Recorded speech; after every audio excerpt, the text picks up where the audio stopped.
L'ambassadeur extraordinaire et plénipotentiaire du Cameroun auprès de la République du Congo, son Excellence Louis-Marie Magloire Koumetini, a été reçu en audience ce jeudi 25 juillet 2024 par le ministre congolais de l'Intérieur, de la décentralisation et du développement local, Raymond Zéphirin Mboulou. Au cours des échanges, les deux hôtes ont évoqué divers sujets liés à la résidence des Camerounais en République du Congo.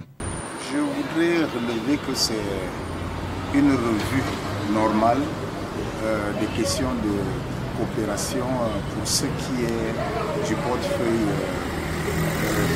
conduit.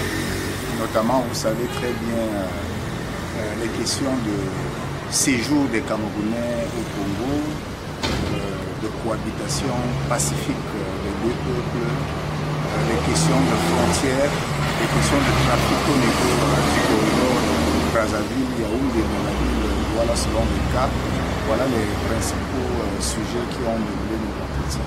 Divers autres sujets ont été évoqués, rentrant dans le cadre de l'excellente qualité des relations qui lient si heureusement les républiques sœurs du Cameroun et du Congo. Dans la suite de la même journée du jeudi 25 juillet 2024, l'ambassadeur du Cameroun a reçu en audience l'équipe dirigeante du MRC à Brazzaville. Ces derniers ont porté à l'attention du chef de la mission diplomatique camerounaise au Congo leurs doléances liées à l'opération de révision des listes électorales au Congo. Dans leur demande, ils formulent le vœu de voir l'ambassadeur surseoir à l'une des pièces d'identification exigées pour les inscriptions. Il s'agit de la carte de résident exigée aux côtés du passeport et de la carte consulaire, tel qu'instruit par le directeur général de l'ECAM en ce qui concerne les inscriptions dans la diaspora.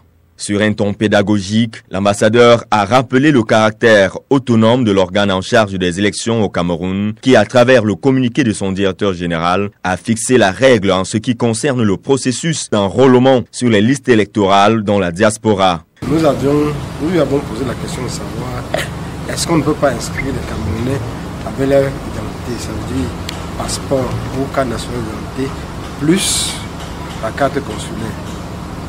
Donc, ce qui nous a fait savoir que pour le moment, il est difficile pour lui de changer ce que le conseil électoral ou ce que l'ECAM a décidé. Donc, nous nous sommes arrêtés à ce point.